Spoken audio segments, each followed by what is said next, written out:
God have mercy upon us. Samahani kidogo. Shida. Naomba tuongee. Kama utojali lakini. Dakika chache please. Haina shida, haina shida. Okay. Come. Sasa, yaani tusizunguke, mimi sitaki mambo kuzunguka, nienda hivi. Unajua nini? Sio mbaya, mimi hapa nilipo. Yaani nimekuelewa mbaya yani. Yaani kama unavyoelewa, unajua kati ya mwanamke na mwanamume. Naelewa ila. Yaani mimi chaguo langu sijawahi pendekeza mwanamume anitumia vilevi. Yaani pendi hivyo vitu. Hapo imeisha. Mimi swala kutumia kilevi. Hapana. Mimi ulevi wangu mimi mbona utumia? Yaani ule mchezo ule kumleta mtoto wa mama mke unamleta mbele unamleta nyuma wazungu si ndio hapa sasa. Yaani hapo imeshaisha hiyo.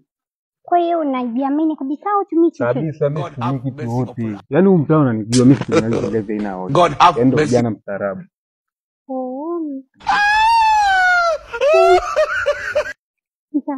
Nitakwambia.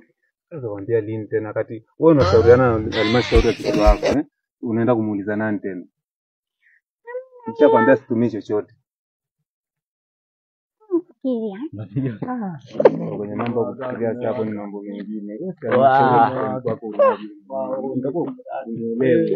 Sawa. Unielewa umedata. Asante. I want problems always.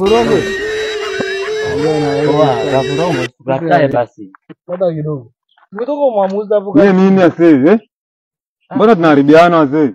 Wewe ukiona pesa yako unatukataa. Mimi nawajulia wapi nyinyi? Achana nao walevi, achana nao. Unakumbuka jana tulikuwa kwa Mmasisi?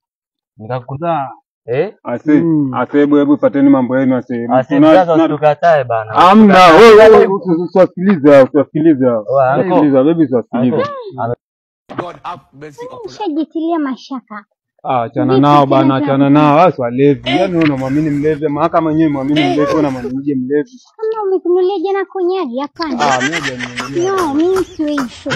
I'm sorry.